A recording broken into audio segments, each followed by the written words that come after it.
പെയ്തൊഴിയാത്ത കണ്ണുനീരിനെ നിറപുഞ്ചിരിയോടെ അതിജീവിച്ച ചാരുവിന്റെ കഥ പെയ്തൊഴിയാതെ ഇന്നു മുതൽ എല്ലാ ദിവസവും വൈകുന്നേരം 6:30 നമ്മുടെ സ്വന്തം സൂര്യ ടിവിയിൽ.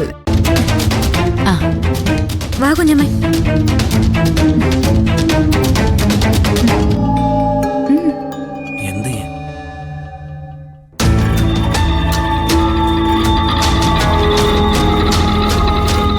എന്താ രണ്ടുപേരും കൂടി പെട്ടെന്ന് ഇങ്ങനൊരു വരവ് തീരെ പ്രതീക്ഷിച്ചില്ല.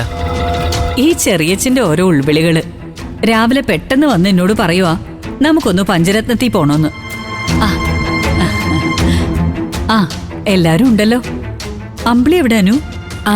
ചേച്ചി കുളിക്കാ കുഞ്ഞമ്മ, ഇപ്പൊ വരും. ഇരിക്കേ.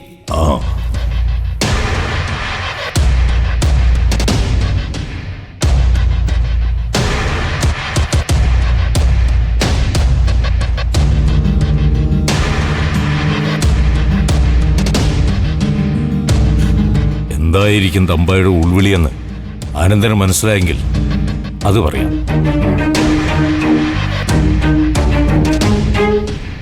കല്യാശ്ശേരി തറവാടിന്റെ പാരമ്പര്യത്തെ കൂടി ബാധിക്കുന്ന എന്തോ ഒന്നിവിടെ നടക്കാൻ പോകുന്നതായിട്ട് എനിക്ക് തോന്നി. അതൊരിക്കലും തെറ്റാൻ വഴിയില്ല.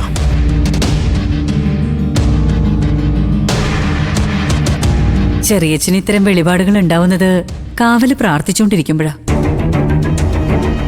അവിടുന്ന് കിട്ടുന്ന മുന്നറിയിപ്പുകൾ അവഗണിച്ച വലിയ ആപത്തുകൾ ഉണ്ടാവും. അതുകൊണ്ടാ ഞാനും കൂടി ചെറിയച്ഛൻ്റെ ഒപ്പം ഇങ്ങ് വന്നത്.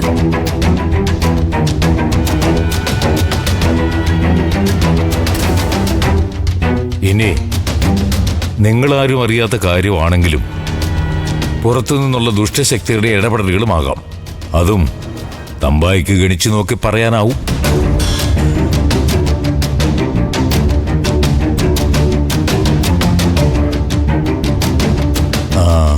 ഈ വീട്ടിലെ പൂജാമുറി എവിടെയാ? വേണ്ട, ഗണിച്ചു നോക്കൊന്നും വേണ്ട. തമ്പായിക്കുണ്ടായ ഉൾവിളി എന്താണെന്ന് ഞാൻ പറയാം.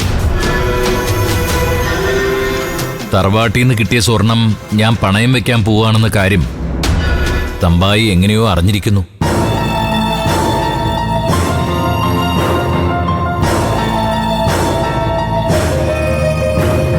അതാണെങ്കിൽ ഉൾവിളി ആയിരിക്കില്ല അമ്മ, ഫോൺ വിളിയാവും.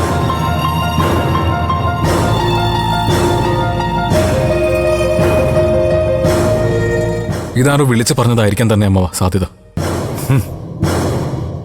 വിളിച്ചു പറയാനോ? ആര്? രഘു എന്തീ പറയുന്നേ? വിശ്വാസങ്ങളോടും പാരമ്പര്യങ്ങളോടുമുള്ള പരിഹാസം. അതെന്തെങ്കിലും ആവട്ടെ. അനന്തൻ എന്തായാലും ആഭരണങ്ങളുടെ കാര്യത്തിലുള്ള ആചാരവിലക്ക് ലംഘിക്കാൻ തീരുമാനിച്ചു എന്നുള്ളത് സത്യമല്ലേ?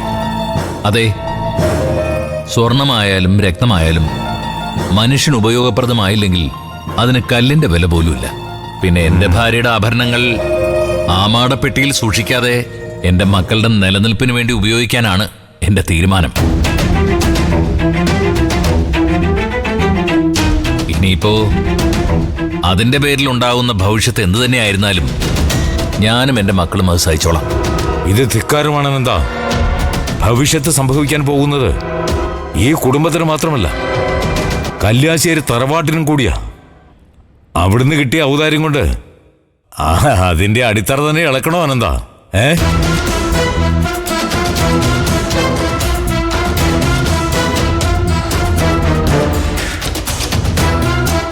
ആഭരണങ്ങള് അണിയാനുള്ളതല്ല അനന്തേട്ട.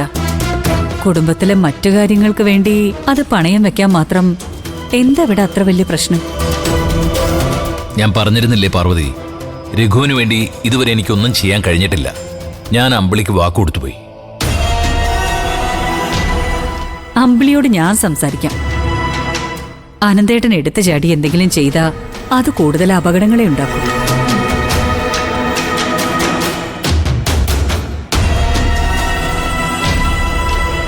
അനന്തനും മക്കളോടുള്ള സ്നേഹവും കടമയും കരുതലും ഒക്കെ ഞങ്ങൾക്കും മനസ്സിലാവും. പക്ഷെ അവരുടെ നന്മയ്ക്ക് വേണ്ടി ചെയ്യുന്നത് നാളെ വലിയ അനർത്ഥമായി ഭവിച്ചാലോ? കല്യാശ്ശേരിയിലെ മുതലെന്ന് വെച്ചാ തൊട്ടാ പൊള്ളുന്ന മുതലാനന്ദ. അത് ആദരവോടെ സൂക്ഷിച്ചാൽ ആജീവനാന്തം ഐശ്വര്യമുണ്ടാവും. അനാദരവോടെ കൈവിട്ടാൽ ആപത്തും.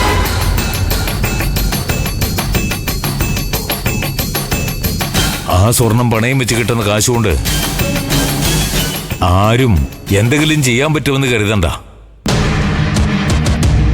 കടലി കായം കലക്കിയെന്ന് പറഞ്ഞതുപോലെ ആ പണം ആർക്കും ഉപകാരപ്പെടാതെ പോകുമെന്ന് മാത്രമല്ല, അന്നു മുതല് ഈ കുടുംബത്തില് സമാധാനം നഷ്ടപ്പെട്ട് ശത്രുത കുടിയേറും.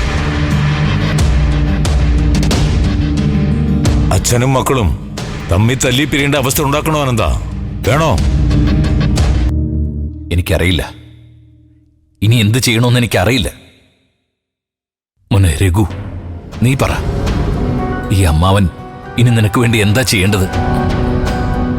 അമ്മാവ, എനിക്കൊന്നും വേണ്ട. അമ്മാവൻ വിഷമിക്കാതിരുന്നാൽ മാത്രം മതി. നീ ഇത് പറയും, പക്ഷെ അമ്പിളിയോ? അവളെ ഞാൻ എന്ത് പറഞ്ഞ് സമാധാനിപ്പിക്കും? അമ്പിളിയുടെ കാര്യം ഓർത്ത് അനന്തേട്ടൻ വിഷമിക്കേണ്ട. അവളോട് ഞാൻ സംസാരിക്കാം. അമ്പിളിയുടെ മുറി ഏതാനു? അവിടെയാ കുഞ്ഞമ്മേ. മോള് ചെറിയച്ഛനും എനിക്കും കുടിക്കാൻ എന്തെങ്കിലും എടുക്ക്.